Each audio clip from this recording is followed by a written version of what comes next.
Ben alors, est-ce que Pochettino va être viré après cette défaite du PSG 4-0 contre Bordeaux?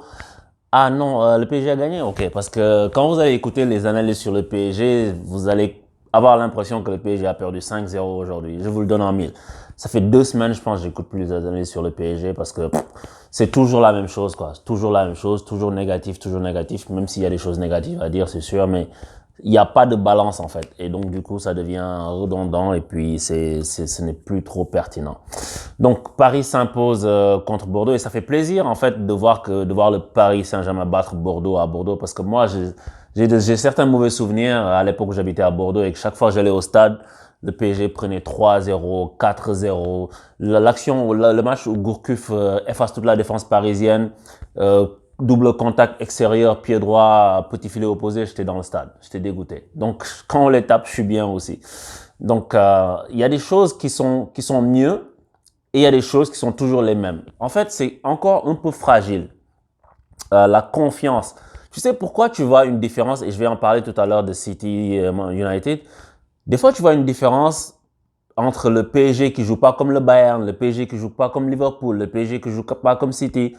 C'est parce que il y a beaucoup plus de mouvements dans ces équipes-là qu'au PSG, par exemple. Si tu regardes Liverpool, ils vont jouer demain. Donc, prenez le temps demain, si vous avez le temps de regarder le match de Liverpool, regardez. Les joueurs jouent en 2 touches maximum. Souvent en une touche. Ils font contrôle, passe, contrôle, passe, contrôle, passe. Et c'est pas des contrôles et puis la passe est 3 secondes plus tard. C'est des contrôles, je passe direct. Parce qu'il y a du mouvement. C'est pour ça que c'est possible. Les joueurs sont tout le temps en train de se déplacer. Et ça offre des possibilités aux porteurs du ballon. C'est ça qui manque, par exemple, dans une équipe comme le PSG pour que le jeu soit plus fluide. Mais je pense que ça, tu peux l'avoir. Et tu n'as pas besoin d'avoir des très grands joueurs pour pouvoir faire ça. C'est juste un rodage collectif qu'il faut. Et tu vas voir que si tu réussis à le faire, le jeu va avoir beaucoup plus de vitesse. Par moment, le PSG a pu le faire, mais après, ça n'a pas été trop ça. Mais je vais commencer bien sûr par Neymar qui met un doublé. Et surtout, le premier but de Neymar, c'est du très grand art. Tu sais, moi, Neymar, j'ai l'impression on reverra plus Neymar, j'ai l'impression qu'il a perdu de la vitesse parce que Neymar, normalement, quand il a 1 mètre, je sais pas, même pas 1 mètre de plus que toi, normalement, tu le revois plus. Neymar, c'était le Mbappé avant. Mais maintenant, Neymar, même s'il est devant le défenseur, le gars a réussi à le rattraper, quoi. C'est dommage. Mais sinon, le but qu'il met au premier poteau, il ferme son pied. Ça, faut être un très grand joueur pour pouvoir faire ça. Entre les deux joueurs, nice. Parce que tout le monde pense qu'il va ouvrir son pied et c'est super pour lui. Et le deuxième but, c'est une magnifique combinaison Neymar-Mbappé. Et encore une fois, ce que je disais la dernière fois contre Leipzig est valable. Le PSG, quand ils réussissent à être face au jeu et assez haut, ils sont extrêmement dangereux parce que ce sont des joueurs techniques. Les joueurs de devant, en fait, ils savent manier le ballon, ils savent le donner dans les petits espaces. Le problème que le PSG a souvent, c'est son milieu de terrain qui ne met pas le pied sur le ballon. Donc, le bloc n'a pas le temps de remonter assez haut. Parce que le danger pour Paris, c'est de ressortir le ballon sur les côtés et puis tu dois repasser par là, tu as une grosse pression. Donc, il faut que tu aies quelqu'un, un milieu qui est capable de faire reculer la ligne de pressing adverse pour faire dégager de l'espace pour les défenseurs centraux et ensuite tu rejoues derrière vers tes défenseurs centraux pour qu'ils aient un plus grand espace pour progresser. Par moment, le PSG le fait. Il y a des moments où le PSG est super bien sorti du pressing adverse et ça casse le moral à l'adversaire. Mais dans ces cas-là, il te manque juste un milieu de qualité de pied dans l'équipe pour prendre et puis lancer en profondeur, vous savez, monsieur qui? Monsieur profondeur Mbappé. Donc, c'est ça peut-être qu'il n'y a pas encore. Mais bien sûr, quand tu vois que l'équipe est réussie de plus en plus à jouer devant. Après, c'est Bordeaux. Tu ne vas pas attirer. Mais c'est Bordeaux. On va quand même faire l'analyse parce que si le PSG gagne contre une autre équipe, si le PSG perd contre Lille, Rennes, Bordeaux, machin, les gens vont en parler comme si c'est l'apocalypse. Donc, si tu gagnes contre Bordeaux aussi, tu as souligné les bonnes choses. Les mauvaises choses, c'est la friabilité que je dis encore, la fragilité défensive. Une fois que tu as sorti, je comprends pas. Pochettino, il s'est dit le match est gagné. À 3-0, il s'est dit le match est gagné. Il a déséquilibré son équipe en sortant des joueurs, à part Draxler qui est un emploi fictif, j'en parlerai. Mais il sort son milieu de terrain. Tu sais, il a sorti son milieu de terrain, le mec. Genre, il a chamboulé son milieu en faisant sortir Edimbe, il s'appelle, en tout cas. Et puis, il fait rentrer aussi Nuno Mendes qui, dites-le moi, la dernière fois je vous le demandais, mais aujourd'hui dites-moi, qu'est-ce qu'il a de plus que Diallo, ce gars? Diallo est Covid en ce moment, mais qu'est-ce qu'il a de plus? Parce que ce gars-là, il est encore jeune. Je pense que c'est un bon joueur, mais il est encore jeune. Il n'est pas encore à ce niveau-là parce qu'avec lui, on défend moins bien. Beaucoup moins bien. Offensivement, il n'apporte rien pour l'instant. Il a une première accélération, mais sinon, moi, je ne vois pas. Pour l'instant, je ne vois pas. Peut-être qu'il va nous montrer plus tard. Mais je suis très content, bien sûr, que Bernat ait pu jouer plus de 60 minutes. Je pense que Bernat, ils sont en train de le remettre en rythme petit à petit et que la deuxième partie de saison pour la Ligue des Champions, c'est lui qui va jouer tous les matchs, je pense. Mais c'est bien d'enregistrer son retour parce que Mendes, moi, il me suffit pas pour l'instant. Donc, c'est ça. Après, sur le but, c'est un peu le premier but bordelais. En tout cas, c'est un peu... tu te dis à qui la faute? Est-ce que c'est mal? Moi, je trouve que Mendes laisse le gars lui passer devant. Il n'est pas très bon défenseur, ce Mendes, je pense. Mais peut-être que mon ami Djalil Petrovic va me dire c'est la faute de Marquinhos. J'attends. Mais voilà, quoi. Je me dis, l'équipe a juste reculé. Et puis, t'as Danilo qui rentre dans une... Danilo, en fait, il y a des joueurs, Danilo, Draxler, ils ne peuvent pas jouer au PSG. Je suis désolé, ils ne peuvent pas jouer au PSG. Parce que Danilo, le ballon lui brûle les pieds. Et sur une relance, quand je disais la dernière fois, que même si le coach ne lui donne pas cette responsabilité de sortir le ballon avec un rôle de Verratti, mais c'est lui par défaut qui se retrouve dans cette position-là. Donc, quand on doit ressortir et que ça passe par lui, tu as beaucoup de chances de te faire contrer parce que techniquement, il n'est pas au même niveau que les autres. Donc, le ballon lui brûle les pieds, il revient, les mecs font un centre et puis tu te prends un but, quoi. Tu vois, et voilà, après les mecs réussissent avec l'emballement à mettre un deuxième but.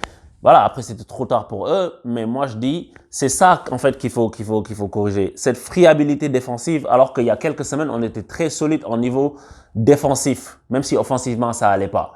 Donc là, c'est comme si tu reviens en arrière, et je pense que c'est le fait d'avoir chamboulé un peu l'équipe une fois qu'on menait 3-0 qui a fait ça. Parce qu'il y a des belles choses que tu peux voir. Tu peux voir que Wijnaldum, petit à petit, il va regagner la confiance. Il y a encore des choses qui manquent. Il y a encore du déchet technique entre lui et Herrera. Des fois, les transmissions n'arrivent pas dans les pieds des joueurs. Des fois, les joueurs veulent jouer en une touche alors qu'ils ne peuvent pas le faire ou bien que la passe est mal donnée. Une touche, que c'est du pointard du pied, etc. Donc, le coéquipier ne reçoit pas la balle dans de bonnes conditions et la balle est tout le temps reperdue comme ça. Et ça te fait rejouer tout le temps en train de courir derrière le ballon. Je pense que c'est ça qu'il y a à corriger. Et comment tu corriges? C'est que tu as des joueurs qui sont techniques, un Verratti. Verratti, s'il ne peut plus, il faut peut-être recruter un mec qui peut faire ça au milieu de terrain pour pouvoir jouer et puis amener le ballon dans les 35 derniers mètres. Et là, tu laisses les artistes jouer. Messi, Neymar, Mbappé. Une fois que c'est rodé.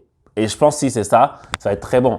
Mais donc, Pochettino, c'est sûr qu'il a un chantier. Et il dit qu'il ne dort pas pendant plein de nuits. Je le crois. Tu vois. Et moi, je vais être patient. Je sais que tout le monde veut que je lui tombe dessus. Tout le monde veut que je le détruise. Tu sais, les gens me disent, ouais, tu es patient. Oui, je suis patient parce que la dernière fois, j'étais en train de regarder, tu sais, sur Facebook, tu revois tes anciens posts. J'ai vu les posts que j'ai mis l'année dernière et l'année d'avant, où j'avais plus aucun espoir, où je me disais que de toute façon, je vais pas me faire mal au cœur à espérer quoi que ce soit avec cette équipe. Je vais juste être déçu. Et pourtant, on a fait finale et demi-finale. Donc, j'ai le droit d'être patient. Et surtout que je vois qu'on a brûlé des Tuchel, des matchs, même si Tuchel, il était en roue libre en ce moment, au bout d'un moment, mais tu te dis, OK, on va juste patienter un peu. Parce que là, les matchs là, on le gagne, le PSG gagne aujourd'hui. Je pense, je ne l'ai pas encore écouté, je pense que peu de gens vont souligner des choses positives dans le match du PSG. Je le pense. Et donc, moi, je suis là pour ça aujourd'hui. Tu vois? Mais je disais donc, un joueur comme Draxler, c'est un peu notre Pénélope à nous. C'est Draxler Fillon. Le mec occupe un emploi fictif. On court derrière Sarkozy, derrière Jacques Chirac pour le RPR, machin. Mais quand est-ce qu'on va courir derrière Draxler pour son emploi fictif, quoi? Le mec, il est là, il est à Paris, un joueur de salon, comme dirait l'autre. Il trottine, il se salit pas. Il occupe juste un espace. Il est comme ça, genre, et puis il est payé pour ça. Moi, je peux faire ce que Draxler fait, hein. Je peux pas faire pire que lui. Je te dis, tu me mets sur le terrain, j'ai une bonne condition physique, je peux faire ce qu'il fait. Il apporte que dalle, le type.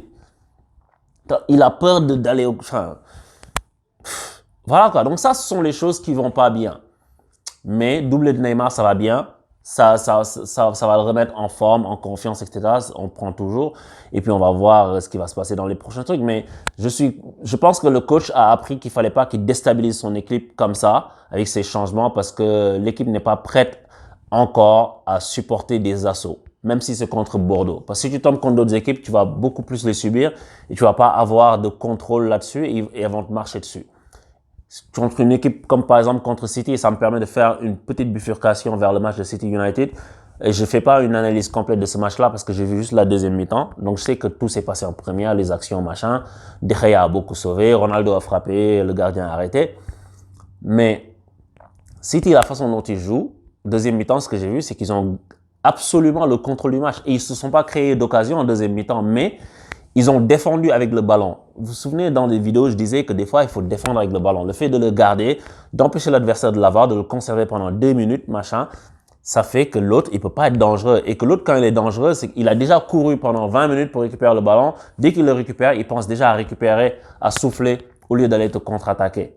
Tu vois, donc je pense que ça, City l'a très bien fait. Et puis, ce que je disais tout à l'heure, techniquement, au milieu de terrain, c'est du propre. Des Gundogan, des Bernardo Silva, ils prennent le ballon, ils te le donnent dans des conditions, des De Bruyne. Tu sais, le ballon, il va pas à 3 mètres de toi, quoi. Et puis, les mecs font des contrôles, tac, la balle reste. Et je pense que c'est ça la grosse différence. Évidemment, des gens vont me parler de Ronaldo. Oui, Ronaldo, est-ce qu'il a pas joué? United a perdu. Les gens oublient que le football, c'est un sport qui se joue à 11. Les mecs pensent que genre Ronaldo, il peut tout faire tout seul. Non, pas tout le temps, tu vois. Tu peux pas, c'est du football. Tu sais, des fois ça marche, des fois ça marche pas. Mais si tu as une équipe qui est assez forte et que tu as une individualité qui ressort complètement du lot, elle peut faire la différence. Mais quand tu as une équipe qui est bancale, Manchester, je pense qu'ils vont taper avec des grosses émotions des équipes comme des équipes qui sont d'un niveau un peu moindre que City, Liverpool, Chelsea, qui sont les plus grosses équipes du championnat, je pense. Mais dès que ça va tomber genre vers les Tottenham, les West Ham, les équipes de ce genre, je pense que United peut les battre. Mais c'est pas suffisant pour être champion parce qu'il faut l'effectif est bon, mais je veux dire, le jeu collectif n'est pas assez bon. Et je sais que les gens vont dire Ole Solskjaer out, Ole Solskjaer out. Je sais pas, peut-être que c'est ça, mais voilà, en tout cas, c'est juste pour dire que c'est pas un seul joueur qui fait toute une équipe. Donc, c'est ça que je voulais dire pour aujourd'hui. Je dois me sauver très vite, j'ai des trucs à faire, donc je vous dis à très bientôt. Ciao!